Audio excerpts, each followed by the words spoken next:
Hello and welcome to physiopoetry with Arhaz sir. आज के lecture में हम जानेंगे असेसमेंट के बारे में। So what do we mean by assessment? Assessment is a very important part in a physiotherapy or any examination. It gives the examiner the idea for the actual problem is what patient is suffering from, and according to what we have to create a treatment plan. मान लो कि आपका और आपके partner का झगड़ा हो गया, बीच में कोई प्रॉब्लम आ गई, तो जब तक उस पूरी चीज को अच्छे से असेस नहीं किया जाएगा तब तक कोई सॉल्यूशन आएगा नहीं। सो वैसे ही जब हमारे पास कोई पेशेंट आता है, अगर हम उसे अच्छे से असेस नहीं करेंगे तो फिर हम अच्छे से प्लान नहीं बना पाएंगे, अच्छे से ट्रीटमेंट प्लान नहीं बना पाएंगे तो अच्छे से उसको ट्रीट नहीं कर पाएंगे। So it is very important part in rehabilitation process. Generally assessment पहले SOAP के फॉर्म में यूज होता था।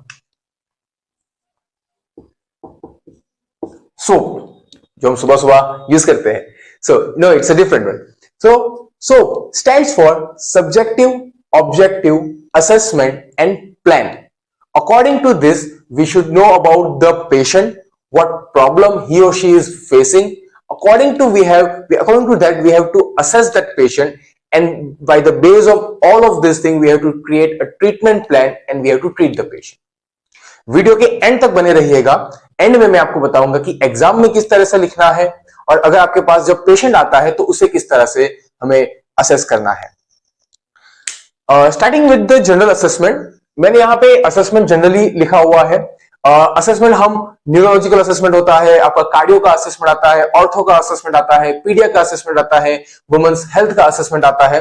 एक्चुअली असेसमेंट का फॉर्मेट ऑलमोस्ट सेम है, but according to the condition, like ortho है, न्यूरो है, कार्डियो है, पीडिया है, उसके हिसाब से कुछ क्वेश्चंस या कुछ असेसमेंट के कुछ स्केल्स वगैरह ऐड हो जाते हैं। जैसे फॉर एग्जांपल सबसे पहले हम असेसमेंट में लेंगे सब्जेक्टिव असेसमेंट। सब्जेक्टिव असेसमेंट आपके असेसमेंट का वो पार्ट है जहां पे आपका जो सब्जेक्ट है वो आपको इंफॉर्मेशन देगा। आप वहां से इंफॉर्मेशन नहीं ले रहे, आपको क्वेश्चंस पूछने हैं तो वहां से आपको इंफॉर्मेशन मिलेगी। It is about the subject. So सबसे पहले तो नाम, पेशेंट की एज, जेंडर, उनका एड्रेस, ऑक्यूपेशन, चीफ कंप्लेंट, ये सारी चीजें आपके नॉर्मल असेसमेंट में आएगी। यहां पे मैंने दो अलग कलर मार्किंग से, ब्लैक से जो मैंने डिनोट किया है वो जनरली हम यूज करते हैं न्यूरोलॉजिकल असेसमेंट के लिए, वो चीजें ऐड कर देनी है, और रेड से जो मैंने डिनोट किया है वो जनरली हम कार्डियो के लिए यूज करते हैं। हम नॉर्मली ऑर्थो के अंदर भी ले सकते हैं dominancy and BMI, but generally हम डोमिनेंसी न्यूरो के लिए लेते हैं। Will see each and every part, so बने रहिए हमारे साथ। स्टार्टिंग हम करते हैं सब्जेक्टिव असेसमेंट में name. A name of a patient is very important to themself. जैसे हमें हमारा नाम बहुत पसंद है, हर एक पेशेंट को उनका नाम बहुत पसंद है। As well as name help us to identify and differentiate between two patients. अगर मान लो कि दो पेशेंट का नाम एक जैसा है, तो अगर हमारे पास उनका पूरा नाम रहेगा, so we can differentiate them, we can address them and we can document them nicely.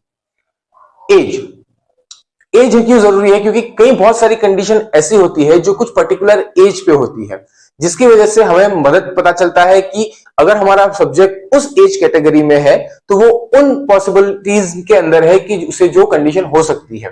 For example, अगर मान लो कि पेशेंट की एज अबाउ 50 या वो 55 है, अगर आपके पास वो शोल्डर पेन की कंप्लेन लेके आता है, तो उस एज के अंदर आप ये अंदाजा लगा सकते हो कि आफ्टर दिस एज पेशेंट को फ्रोजन शोल्डर हो सकता है या उस एज रिलेटेड प्रॉब्लम हो सकती है। अगर यंग पेशेंट आता है आपके पास तो आप उससे अंदाजा लगा सकते हो एज से कि उन्हें उस तरीके की प्रॉब्लम हो सकती है।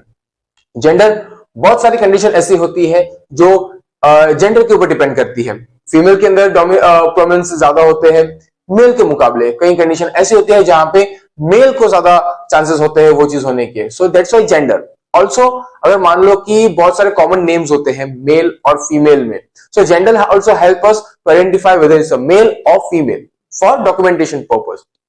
देन एड्रेस, अगर मान लो कि आपके पेशेंट को घुटने का दर्द है और वो पेशेंट अपार्टमेंट्स में रहता है जहां पे लिफ्ट की फैसिलिटीज नहीं है, सो एड्रेस हमें पता चलेगा कि वो किस लोकेलिटी में रहता है। एड्रेस से हमें पता चलेगा कि उनका सोशियो इकोनॉमिकल बैकग्राउंड कैसा है। एड्रेस से हमें पता चलेगा कि उनका एजुकेशन किस तरीके का है। एड्रेस से हमें ये पता चल सकता है कि अगर मान लो कि कभी कोई इमरजेंसी हो गई तो हमें पेशेंट को कहाँ कहाँ एड्रेस करना है, कहाँ पे। फोन नंबर भी हम यहाँ पे यूज कर सकते हैं इन केस ऑफ इमरजेंसीज और इन केस ऑफ डॉक्यूमेंटेशन, जहां पे हम बाद में पेशेंट को रीच आउट कर सके, फॉलो अप पेशेंट से ले सके। और ऑक्यूपेशन, बहुत सारी कंडीशन ऐसी होती है जो आपके ऑक्यूपेशन के ऊपर डिपेंड करती है। फॉर एग्जांपल अगर हम टीचर्स की बात करें तो टीचर्स के अंदर नेक पेन, बैक पेन होने के चांसेस बहुत ज्यादा होते हैं because of their long hours on standing. Police officers होते हैं और या फैक्ट्री वर्कर्स होते हैं जो हैवी शूज पहनते हैं, उन्हें हील पेन या नी पेन होने के चांसेस ज्यादा होते हैं। तो बहुत सारी कंडीशंस ऐसी होती है जो आपके ऑक्यूपेशन के ऊपर डिपेंड करती है। So that's why will take occupation in subjective assessment. Then coming forward, if it is a neurological case, अगर मान लो कि पार्किंसनिज्म है या हेमिप्लेजिया है या any neurological disorder is there, हम डोमिनेंसी लेते हैं, specially in the case of hemiplegia, paralysis के केस में। ऐसा क्यों लेते हैं? अगर मान लो कि आपका dominant side, if I am a righty person, अगर मेरा राइट साइड अफेक्ट होता है तो वहां पे प्रोग्नोसिस यानी कि उसको ठीक होने की जो चांसेस है वो थोड़ी स्लो हो जाती है, क्योंकि मेरा डोमिनेंट हेमिस्फीयर जो मेरा लेफ्ट है, जो मेरा राइट हैंड को कंट्रोल करता है, राइट साइड को कंट्रोल करता है, वो अफेक्ट हुआ है। तो इसकी वजह से क्या होता है कि उसमें जो रिकवरी आने के चांसेस है वो थोड़े से स्लो हो जाते हैं कंपेयर टू लेफ्ट साइड, कि मैं बहुत सारा काम अपना राइट हैंड से करता हूं, ये डोमिनेंट है, तो अगर यही अफेक्ट हो गया तो रिकवरी आने में प्रॉब्लम रहेगी। अगर नॉन डोमिनेंट साइड अफेक्टेड है तो उसमें रिकवरी आने के चांसेस कंपैरेटिवली अच्छे होते हैं। So that's why we take dominancy in specially neurological cases, but आप ऑर्थो के केसेस में भी डोमिनेंसी ले सकते हो। अगर मान लो कि कार्डियो का पेशेंट होता है तो सब्जेक्टिव असेसमेंट में हम एक चीज और लेते हैं, height, weight and BMI, for to know the general health of the body. उससे हमें पता चलेगा कि पेशेंट की हेल्थ कैसी है, पेशेंट का बॉडी मास कैसा है, पेशेंट की वेट कैसा है, पेशेंट का जो बॉडी मास इंडेक्स है वो क्या है। So this about the subjective assessment. Next, one of the most important thing we will take in subjective assessment is chief complaint. Chief complaint, जैसा कि मैंने कहा कि हम सब्जेक्टिव असेसमेंट ले रहे हैं, सो ये पेशेंट की तरफ से हमारे पास आएगा। पेशेंट के लफ्जों में पेशेंट जो कहता है कि उनको जो जो तकलीफ है, जिस वजह से वो आपके पास आए हैं, वो सारी चीजें चीफ कंप्लेंट में आएगी। जैसे मान लो अगर for example if I am a patient और मैं आपके पास आता हूं बैक पेन की तकलीफ लेकर, तो मैं आपसे कहता हूं कि मुझे बैक में पेन रहता है, झुकने में दर्द होता है, कुछ चीज उठाने में दर्द होता है, तो ये सब चीजें आपको मेरे वर्ड्स में लिखना है। You don't have to write कि patient is having pain during flexion. No, patient haven't said the word flexion. So patient is having pain in lower back, patient have pain while bending, patient have pain while lifting any objects. So ये सारी जो चीजें हैं आपको patients के wordings में लिखनी है। What are the chief complaint? And it is very important part, chief complaint जो है। व्हाई? क्योंकि जो कंप्लेन लेके पेशेंट आपके पास आया है वो सारी चीजें लिस्ट आउट करना इसलिए जरूरी क्योंकि आपको उन प्रॉब्लम का सॉल्यूशन लाना है। And why I say it's part is very important, दो सेम कंडीशन के पेशेंट की चीफ कंप्लेन अलग अलग हो सकती है, based on where they live, based on their body mass, based on their requirements, वो अलग अलग हो सकता है। सो हमारे पास जब चीफ कंप्लेन का लिस्ट आएगा कि हमारे पेशेंट को एक्चुअल प्रॉब्लम क्या है, वो अपनी लाइफ में क्यों ठीक होने के बाद वो क्या क्या चीजें करना चाहता है। If someone wants to stand for prolong period of time, if someone wants to do that chore works, और ये सब चीजें अगर है तो हमें वो चीजें पेशेंट की चीफ कंप्लेन के अंदर से पता चलेगा कि पेशेंट को मेन कंप्लेन क्या क्या है। Then moving forward after receiving chief complaint, the most important part, यहां पे क्या होगा, आप अपने आप को इंट्रोड्यूस करोगे, पेशेंट अपने आप को इंट्रोड्यूस करेगा। यहां पे हमने थोड़ा सब्जेक्टिव असेसमेंट ले लिया। नाउ मूविंग फॉरवर्ड हम जाएंगे हिस्ट्री पे। History is very important part after chief complaint. History सबसे ज्यादा इंपॉर्टेंट है क्योंकि यहां पे आपको पता चलेगा कि पेशेंट को एक्चुअल प्रॉब्लम क्या है एंड कहां से चीजें शुरू हुई। And it is as the name suggest, it is his story.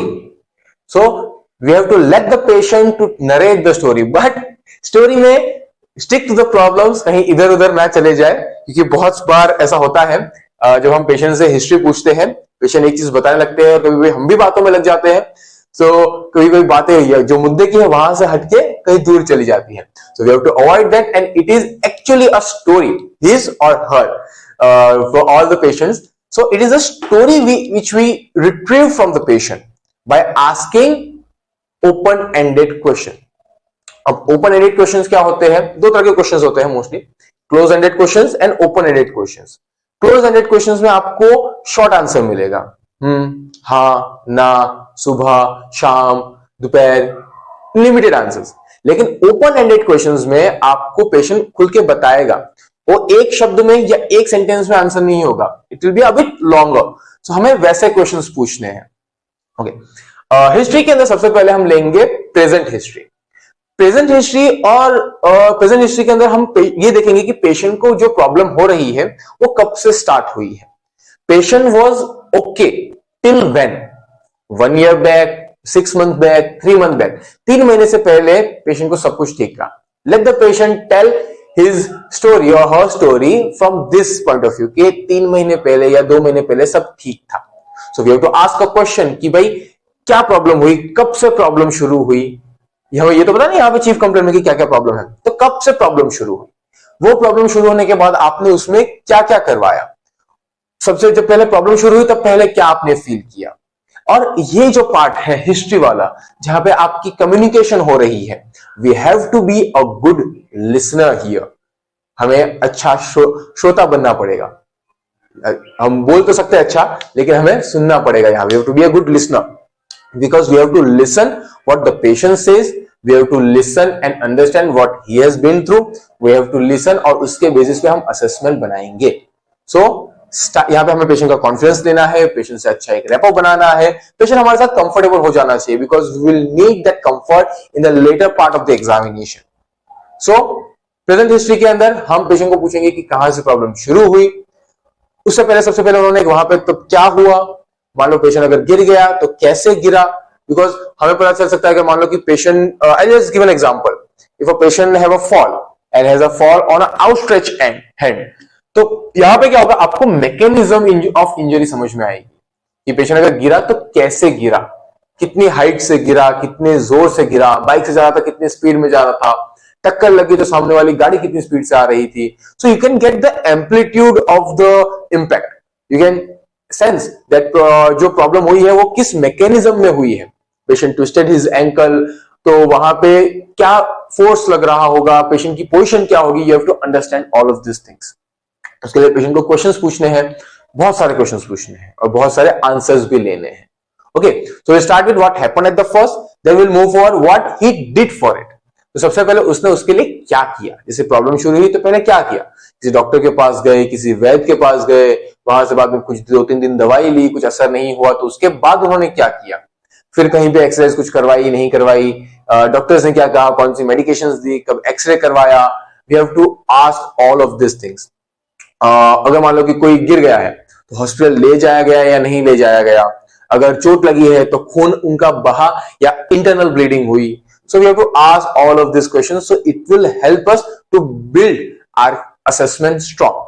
Okay, next, उसके बाद फिर क्या कहते हैं, हॉस्पिटल ले जाया गया, फिर कितने दिन, अगर हॉस्पिटल ले जाया गया तो कितने दिन वो एडमिट रहे, कब वो आईसीयू में थे, कब वो वार्ड में थे, we have to ask everything। वहां पे उनको क्या ट्रीटमेंट मिली, whatever he has known or whatever his family member have known, after that what he has taken, अगर कोई कॉम्प्लिकेशन आई तो क्यों आई, कैसे आई, कब आई, we have to ask every these things। Then अगर उन्होंने कोई फिजियोथेरेपी करवाई है तो कब करवाई, कितने दिन के लिए करवाई, अगर उन्होंने डिसकंटिन्यू की तो व्हाट वाज द रीजन जिसकी वजह से उन्होंने फिजियोथेरेपी डिसकंटिन्यू किया, उन्होंने वहां पे क्या प्रोग्रेशन मिला। So we have to ask all of this things. और ये जो सारे क्वेश्चंस है आपकी मैगी में, I think there are 25 to 30 questions are there, तो हमें ये सारे क्वेश्चंस पूछने हैं पेशेंट्स को। और हर एक कंडीशन के लिए, जैसे सर्वाइकल है, शोल्डर है, तो हर एक कंडीशन के लिए कुछ स्पेसिफिक क्वेश्चंस भी रहेंगे, but we are right now understanding the whole general concept of assessment. तो हमें यहाँ पे जो प्रेजेंट हिस्ट्री है उसमें पेशेंट को जब वो इंसिडेंट हुआ, जब वो कंप्लेन आई है, जब वो पेन शुरू हुआ, वहां से लेके जब वो आपके पास आज आया है, वहां तक का पूरा कच्चा चिट्ठा हमें पेशेंट से पूछना है। You have to ask each and everything. Okay, कुछ क्या कहते हैं, डॉक्टर ने कुछ खाने के लिए बोला है या कुछ ना खाने के लिए बोला है, तो all of that thing we have to see. Patient के क्या कहते हैं वाइटल्स हम यहाँ पे लेंगे in history, will be taken in next part. After present history will ask the patient to have a past history. Past history के अंदर क्या होगा कि any condition similar related to that condition, मतलब पेशेंट को अगर कंधे में दर्द हुआ या घुटने में दर्द हुआ या बैक में पेन हुआ, तो अभी के 3 मंथ के पहले कभी ये ऐसा हुआ है क्या, हुआ है तो कब हुआ है, कैसे हुआ है, कोई भारी चीज उठा रहे थे या तब भी इसी तरीके का पेन हुआ, तब उन्होंने क्या ट्रीटमेंट करवाई, तब दर्द कैसे चला गया। We have to ask all of this things. After past history, personal history.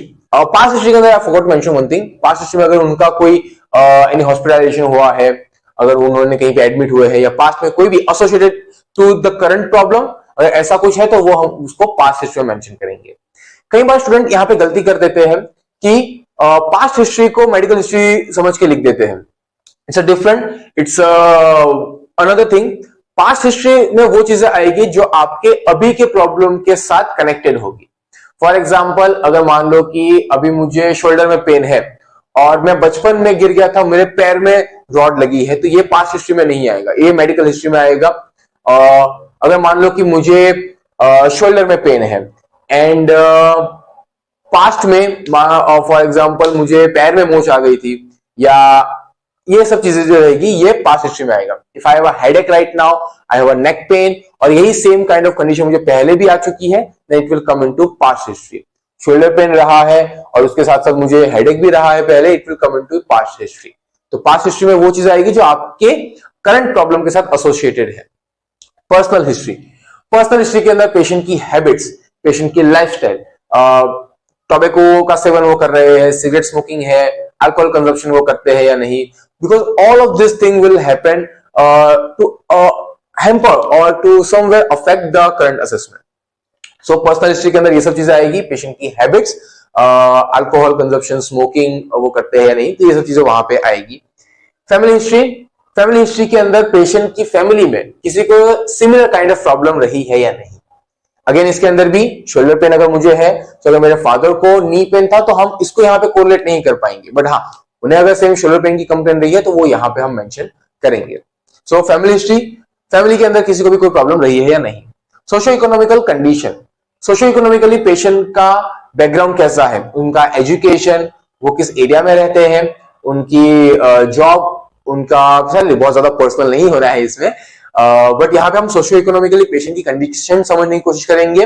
Not for the reason कि हमें उनसे कितने पैसे लेने हैं, डेफिनेटली नॉट, बट यहाँ पे हमें समझ में आएगा कि पेशेंट की जो फैमिली है वो कितने ओपन माइंडेड है, पेशेंट की फैमिली कितना सपोर्टिव है, पेशेंट फिजियोथेरेपी को लेके कितना अवेयरनेस रखता है, सोशियो इकोनॉमिकली पेशेंट कितना वेल सेटल्ड है, ये सब चीजें हमें उससे पता चलेगी, जिससे हमें आगे रिहेबिलिटेशन में फायदा होगा।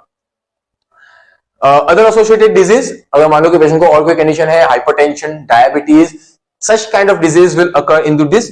ये लेना क्यों जरूरी है, क्योंकि बहुत सारे केसेस में ऐसा पाया गया है कि I just give an example कि फ्रोजन शोल्डर का अगर कोई पेशेंट है, डायग्नोज हियर, बट अगर मान लो कि शोल्डर कंप्लेन करके कोई पेशेंट आया है, उन्हें बहुत सालों से अगर डायबिटीज है, तो चांसेस बढ़ जाते हैं कि उस पेशेंट को फ्रोजन शोल्डर हो। सो एनी एसोसिएटेड डिजीज, और उनके लिए अगर वो मेडिकेशन ले रहे हैं तो कौन सी मेडिकेशन ले रहे हैं, वो सब चीजें डिटेल हम यहाँ पे अदर एसोसिएटेड डिजीज में लेंगे। Then the most important part, vitals, blood pressure, heart rate, temperature और रेस्पिरेटरी रेट हम यहाँ पे मेजर करेंगे before going to any kind of examination. तो यहाँ पे हमारे पास एक प्री डेटा हो जाएगा अबाउट द वाइटल्स की पेशेंट की वाइटल्स क्या है। अगर यहाँ पे हमें कोई भी एब्नॉर्मलिटी मिलती है, we have to refer that patient to the physician, don't have to go forward. अगर यहाँ पे हमें बहुत ज्यादा फ्लक्चुएशन या बहुत ज्यादा बड़ी एब्नॉर्मलिटी मिलती है तो टेम्परेचर का बहुत बड़ा रोल होता है when we take a cases like cardiac. तो अगर कार्डियक केसेस होते हैं, आफ्टर सर्जरी के कोई केसेस होते हैं, वहां पे हमें टेम्परेचर बहुत इंपॉर्टेंट है, because in a case of pyrexia it is a bit tricky, हमें विद कॉशन के साथ पेशेंट को ट्रीटमेंट करवानी होती है। So we have to see the temperature in especially cardiac patient, respiratory rate also। अगर dyspnea है पेशेंट को, तो वहां पे हमें ये सब वाइटल्स बहुत हेल्पफुल होते हैं to assess the patient. Now moving forward, one of the most beautiful thing about our profession physiotherapy which I feel कि दुनिया में जहां पे कोई किसी की बात 5 मिनट नहीं सुनता, हम उनसे ये पूरी बात सुनेंगे, और उसमें भी स्पेशली जिस वजह से पेशेंट हमारे पास आया है, दैट इज पेन, दर्द लेके पेशेंट आया है, तो यहां पे हम पेशेंट का दर्द बांटेंगे। दर्द सुनेंगे, पेशेंट को क्यों पेन हो रहा है, कहां पेन हो रहा है, कैसा पेन हो रहा है, कितना पेन हो रहा है, ये सारे क्वेश्चन से पेशेंट का जो पेन है, पेशेंट का जो दर्द है, वो हमें यहां पे असेस करना है, हमें वहां पे नोट डाउन करना है.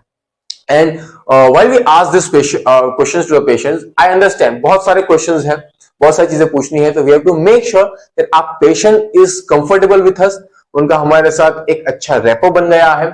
So we have to be a good listener. First of all thing, we have to be kind. Our words should be wise. हमारा मूड कितना भी खराब हो, we have to be in a good mood because patient अपनी खुद की तकलीफ बता रहा है.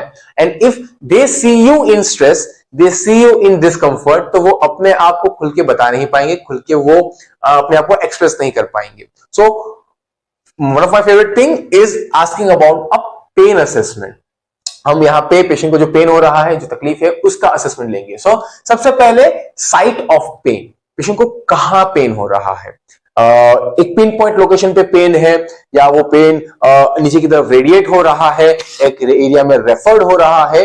तो यहाँ पे हमें पेन के बारे में बताएंगे कि कहां पेन हो रहा है. सबसे पहले site for cause of pain, मतलब लोकलाइज है, एज आई सेड लोकलाइज एक ही जगह पे है, रेडिएटिंग है, या फिर रेफर्ड है. One question for you all, what is the difference between radiating pain and referred pain? ये आप I'm sure comment section में जरूर बताएंगे. एंड सो ये आपको मुझे बताना है. Nature of the pain, pain कैसा पेन हो रहा है. ये थोड़ा सा ट्रिकी क्वेश्चन है बिकॉज बहुत सारे लिटरेचर्स के अंदर इंग्लिश में बताया गया है और हमें पेशेंट के साथ हमारी लोकल लैंग्वेज में बात करनी होती है. तो यहाँ पे थोड़ा पूछने में थोड़ा दिक्कत होती है, हम अच्छे से ट्रांसलेट नहीं कर पाते. बट लेट द पेशेंट से इन देयर ओन वर्ड. तो पेशेंट को कैसा पेन हो रहा है, झंझनाट वाला पेन हो रहा है, सुई चुभ रही है वैसा पेन हो रहा है, या डल पेन हो रहा है, ऐसे धीमा धीमा क्या कहते हैं डीप पेन हो रहा है, शार्प पेन हो रहा है. Why this? जब हम पेन का नेचर समझते हैं, अगर मान लो कि शार्प पेन है, या शूटिंग पेन है, या नीडल लग रही है वैसा पेन है. सो अगर मान लो कि अगर नीडलिंग पेन है, अगर सुई चुभ रही है वैसा पेन है, it can be because of nerve affected. अगर शार्प पेन है, बहुत ही सीवियर पेन है, मूव नहीं कर पा रहा है, it can be because of the bone. अगर मान लो डल पेन है, एकिंग पेन है, डीप पेन है, it can be because of the muscle. So by the help of nature of the pain, patient को कैसा पेन हो रहा है, उससे हमें अंदाजा लगा सकते हैं कि कौन से जो स्ट्रक्चर है वो अफेक्टेड हो सकते हैं. Moving forward, duration of the pain, कितने समय से पेन हो रहा है. For how long the patient is suffering from the pain. It is acute, it is subacute, it is chronic. There is a duration of the pain. Intensity of the pain. कितने magnitude का pen हो रहा है. अब क्या कहते हैं, यहाँ पे हम पेशेंट को ये तो नहीं पूछ सकते ना कि आपको इतना पेन हो रहा है, इतना पेन हो रहा है, या इतना पेन हो रहा है. It can get subjective. So यहाँ पे पेन की इंटेंसिटी को मेजर करने के लिए कुछ स्केल दिए गए हैं. One of the scale is VAS, stand for Visual Analog Scale. So Visual Analog Scale VAS हम ये यूज करते हैं to know the intensity of the pain. हम उसके लिए क्या करेंगे, एक सिंपल लाइन ड्रॉ कर देंगे अबाउट 10 सेंटीमीटर, मेजर करके कर देंगे ताकि हमें बाद में जब पेशेंट पॉइंट आउट करेगा तो हमें इजी रहेगा. तो मान लो कि 10 सेंटीमीटर की मैंने लाइन ड्रॉ कर दी.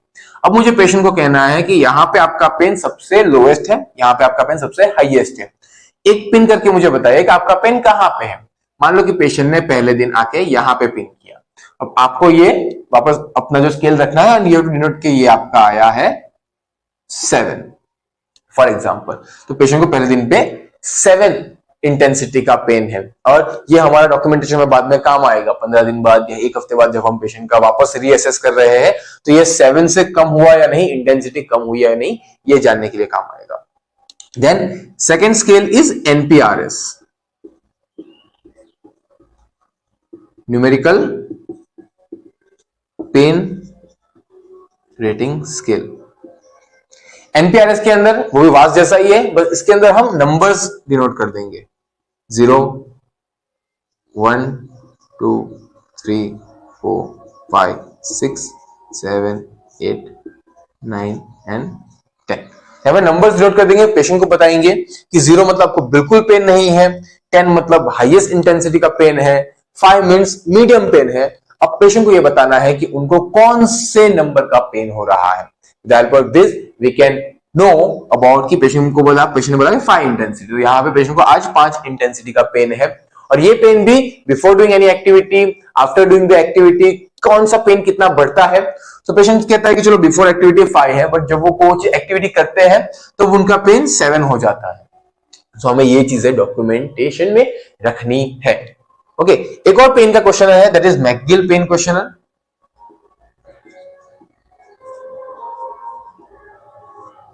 मैकगिल पेन क्वेश्चनर भी इसी तरीके से हमें मदद करता है कि कहां पे पेन है, किस टाइप का पेन है, और बहुत सारे क्वेश्चंस है कि what are the aggravating factor, relieving factors, तो इसकी मदद से भी हमें पेन की इंटेंसिटी पता चल सकती है। Next as I said, aggravating factor and relieving factor. So pain क्या करते हो तो पेन बढ़ता है, क्या करते हो तो पेन कम हो जाता है, तो वो सारे फैक्टर्स को हमें यहाँ पे एग्रेवेटिंग फैक्टर और रिलीविंग फैक्टर्स में देखना है। एक्टिविटी फॉर एग्जाम्पल, अगर मान लो कि मुझे शोल्डर का पेन है, मैं ओवरहेड एक्टिविटी करता हूं तो पेन बढ़ता है, कोई चीज हाथ में उठाता हूं तो पेन बढ़ता है, these things will come into aggravating factors. मैं रेस्ट करता हूं, रात को सोता हूं तब मुझे पेन नहीं आता, जब दूसरी करवट पे सोता हूं तो पेन नहीं आता, तो वो सारी चीजें मेरे रिलीविंग फैक्टर्स में आएगी।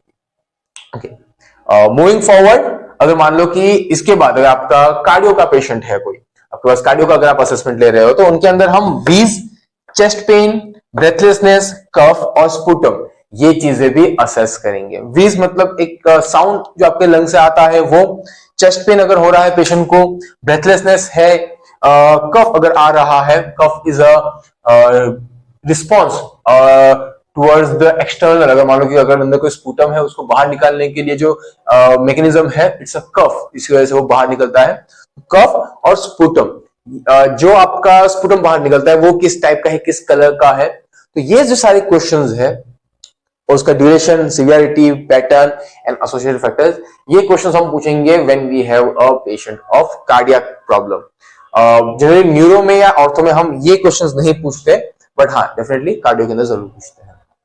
नेक्स्ट विल मूव फॉरवर्ड, यहां तक हमारा जो कुछ भी था it was subjective, what the patient has given to us, we have asked what patient has given to us. Now moving forward we are going to the O of the assessment, it's a objective assessment. Objective assessment में वो चीज आएगी जो आप वहां से collect करोगे, जो आप खुद से एग्जामिन करोगे, आप खुद से रिसीव करोगे। सो ऑब्जेक्टिव असेसमेंट के सबसे पहले आएगा हमारा ऑन ऑब्जर्वेशन। सबसे पहले जब हमारे पास पेशेंट आता है तो ऑन ऑब्जर्वेशन, लाइक पेशेंट को हमें ऑब्जर्व करना है सबसे पहले। We don't have to go rush and directly touch the patient, we have to observe the patient कि पेशेंट किस तरीके से चल के आया है हमारी ओपीडी में, पेशेंट का वॉकिंग पैटर्न क्या है, पेशेंट का पोस्चर कैसा है, पेशेंट का एटीट्यूड कैसा है, पेशेंट का अवेयरनेस कैसा है। तो ये सब सारी चीजें जो है वो हमारी ऑन ऑब्जर्वेशन में आएगी। बॉडी बिल्ड, पेशेंट का पोस्चर, कई बार पेशेंट इस तरह से हाथ लेके आता है तो हम अंदाजा लगा सकते हैं कि भाई इस हाथ में तकलीफ है और दूसरे हाथ से सपोर्ट करना पड़ रहा है। कई बार पेशेंट लिम्प करता हुआ आता है तो पेशेंट के पैर में प्रॉब्लम हो सकती है, पेशेंट का पोस्चर कई बार खराब हो सकता है तो उसकी वजह से भी एसोसिएटेड प्रॉब्लम आ सकती है। So that we have to see in first in on observation. Observation के बाद moving forward on palpation. Okay, observation करके हम मूवमेंट का भी ऑब्जर्वेशन करवा सकते हैं कि लाइक अगर कोई वहां पे स्कार है, कोई एक्सटर्नल अप्लायंस है, all of this things come into on observation. Patient कोई एक्सटर्नल स्टिक लेके आया है, व्हीलचेयर पे आया है, all of these things will come into observation, and as an examiner we have to be a good observer.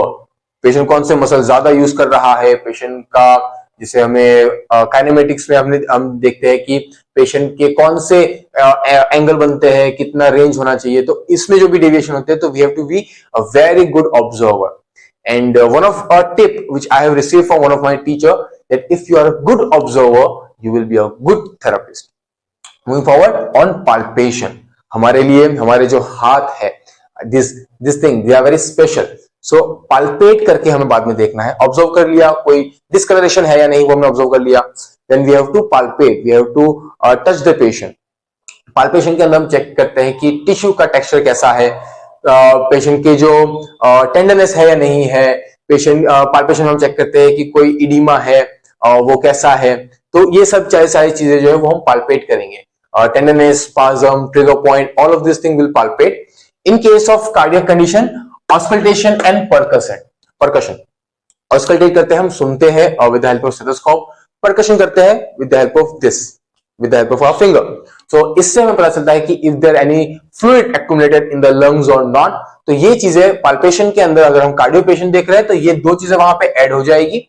बाकी palpation के लिए अगर और कोई कंडीशन है तो वहां पे आप नॉर्मली अपने हाथों से उसको पाल्पेट करोगे। Moving forward on examination, on examination के अंदर हम सबसे पहले रेंज ऑफ मोशन लेंगे। कोई भी कंडीशन है उसकी, अगर मान लो एल्बो में प्रॉब्लम है, will take the range of motion of elbow as well as shoulder and knee, shoulder and wrist, sorry, one joint above, one joint below. क्यों? क्योंकि एक लिंक सेगमेंट मॉडल है, एक जॉइंट में प्रॉब्लम होगी तो वो दोनों जॉइंट में अफेक्ट कर सकता है। तो इसके लिए हम दोनों जॉइंट की रेंज ऑफ मोशन लेंगे। रेंज ऑफ मोशन का भी एक पैटर्न है, अच्छा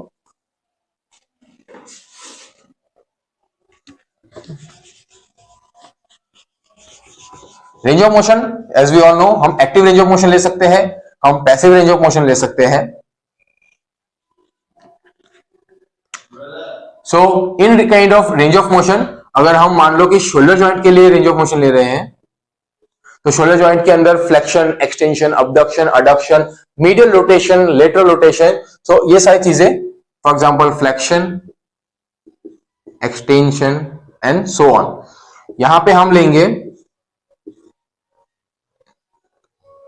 active range of motion as well as passive range of motion, दोनों for right side as well as for left side. Passive range of motion भी right side के लिए as well as for left side. So will take active range of motion for left side, we take passive range of motion for right side, active range of motion for left side, passive range of motion for left side. हमें दोनों को compare करना है, इसको, इसको, इसको and इसको। So as you all know, range of motion हम दोनों जो तरफ लेते हैं टू कंपेयर। ओके, सो इस पैटर्न में active range of motion and passive range of motion for right and left, that joint will take in a range of motion for each and everything. Like shoulder की बात करें तो सारी movement, अगर फिर आप एल्बो की बात कर रहे हो, एल्बो के अंदर फ्लेक्शन, एक्सटेंशन, उसके अंदर भी active as well as passive with the help of goniometer. Then will take MMT. MMT में हमें पता चलेगा कि जो मसल की जो स्ट्रेंथ है वो कितनी है। एमएमटी के लिए भी सेम इसी तरीके से पैटर्न रहेगा ऑलमोस्ट।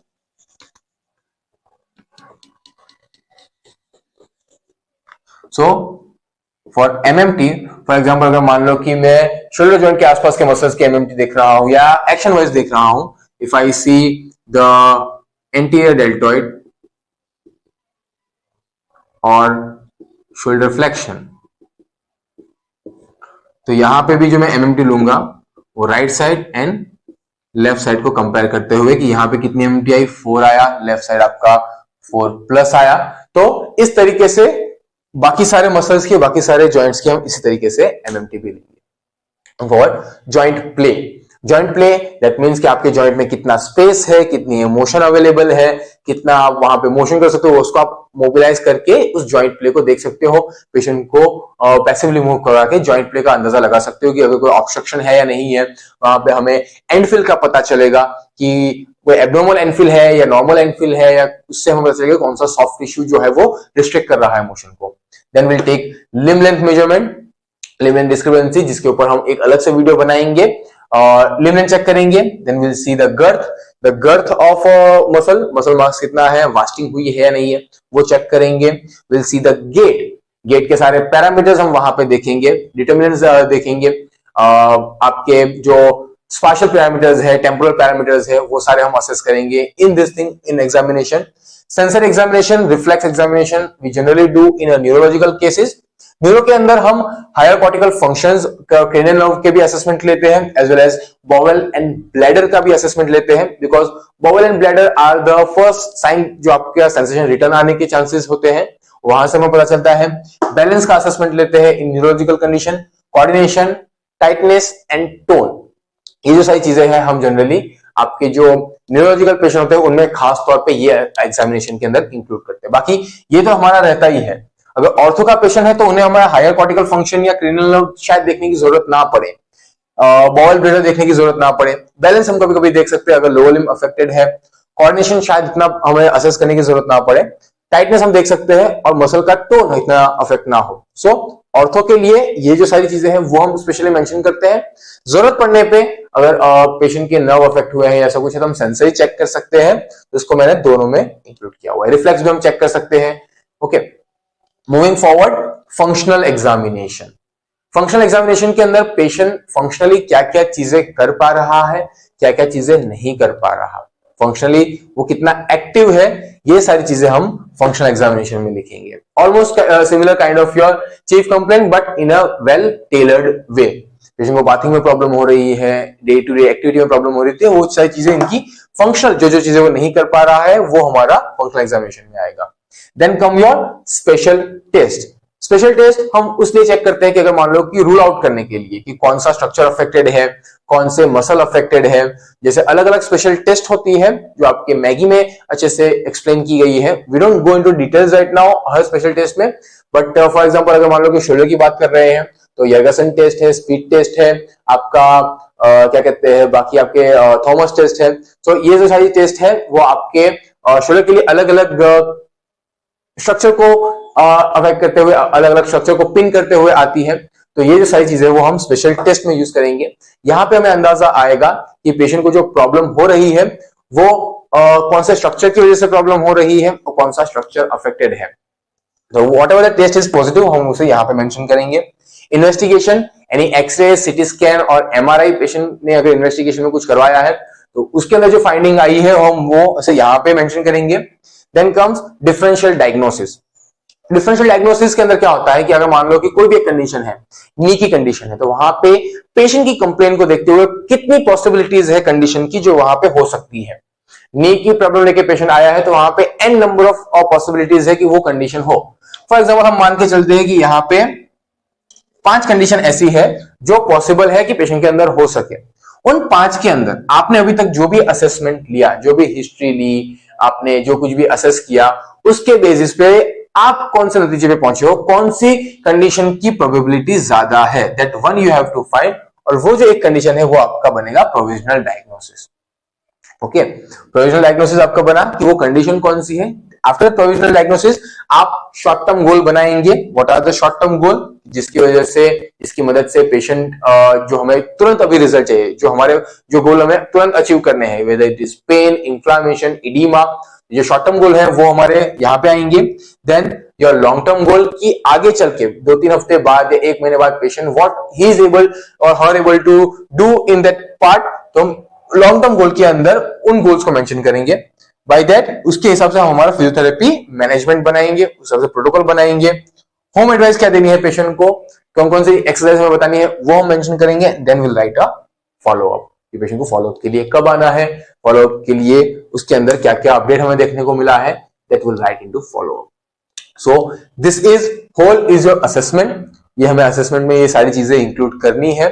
जितनी प्रैक्टिस करते रहेंगे उतना ये चीजें हमारी और मजबूत होती जाएगी। नाउ द क्वेश्चन इज कि एग्जाम में किस तरीके से लिखना है। सो एग्जाम में आपको क्वेश्चन दिया जाएगा, उस क्वेश्चन के अंदर आपको कुछ बेसिक डिटेल दी जाएगी, पेशेंट का नाम, age, gender, may be chief complaint या पेशेंट का ऑक्यूपेशन, एड्रेस, ये सब चीजें बेसिक डिटेल आपको दी जाएगी। जितना उसमें बताया है, जितना कम बताया है उतना अच्छा, उतना आपको यहाँ पे लिखना कम पड़ेगा। बट जितना आपको बताया जाता है आपको वो चीजें अच्छे से नोट डाउन करनी है। उनको आपको फॉर एग्जाम्पल क्वेश्चन आता है कि whether a person name will say Rajpal, that's one of my friends name. So अगर पेशेंट का नाम आपको यहाँ पे फिर मेंशन कर देना है, पेशेंट की एज अगर आपको बताई गई है 27 इयर्स ऑफ एज, तो वो आपको मेंशन करनी है। पेशेंट को क्या कंप्लेन है वो आप वहां पे चीफ कंप्लेन में मेंशन करोगे। पेशेंट का एड्रेस या ऑक्यूपेशन अगर दिया गया है तो वो आप वहां पे उसको मेंशन कर दोगे। ओके, और दूसरा कि पेशेंट की क्या कंप्लेन है, उसके बेसिस पे आपको हिस्ट्री बनानी है, उसके बेसिस पे आपको पेन असेसमेंट बनाना है।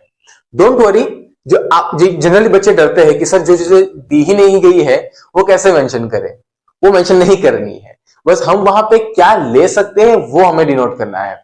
फॉर एग्जाम्पल हमें ये सब्जेक्टिव असेसमेंट का इस तरीके का फॉर्मेट बना देना है, जितनी चीजें दी गई है, नाम दिया गया है, एज दी गई है, तो वो मैंने जैसे मेंशन कर दिया, बस उतना मेंशन कर देना है, बाकी का ये सिर्फ इसी तरह लिख के छोड़ देना है। ताकि हम एग्जामिनर को पता चल सके कि नहीं आप वहां पे भी चीजें लिख सकते हो and you know that much. Okay, history के अंदर भी सेम, प्रेजेंट हिस्ट्री के अंदर हम क्या करेंगे उसका डिस्क्रिप्शन लिख देना है अगर आपको वहां पे प्रेजेंट हिस्ट्री नहीं दी गई है।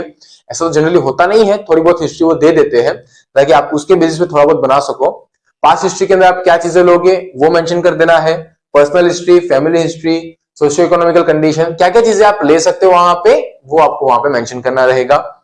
अदर सोशल कंडीशन, वाइटल्स कौन कौन से लेने हैं वो आप वहां पे मेंशन करोगे, उनका प्रोसीजर आप मेंशन कर दोगे, थोड़ा थोड़ा करना है।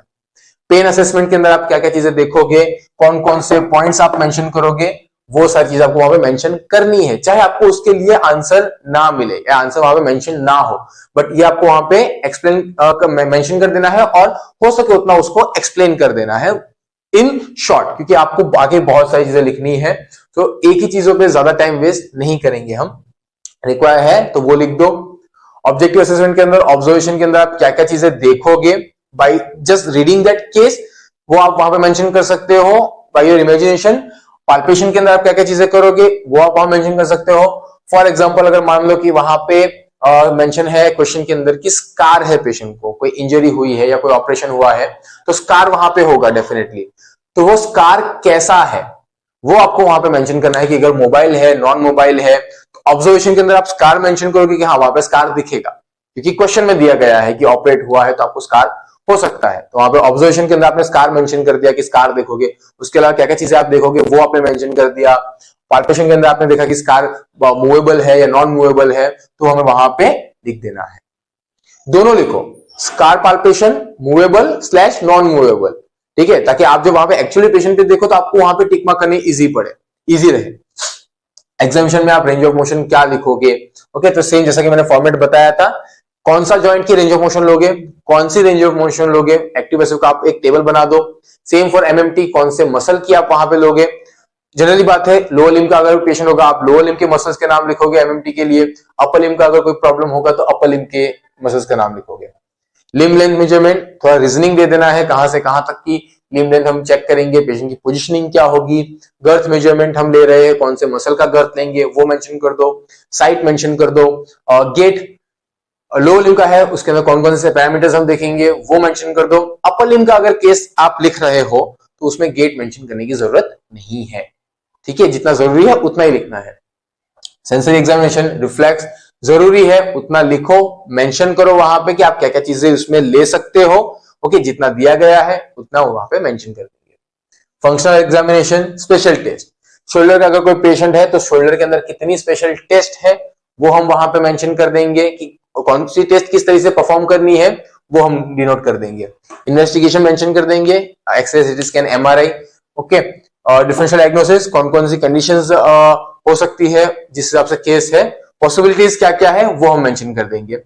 प्रोविजनल डायग्नोसिस के अंदर जो कंडीशन सबसे ज्यादा प्रोबेबिलिटी वाली होगी वो हम वहां पे मेंशन करेंगे, ओके।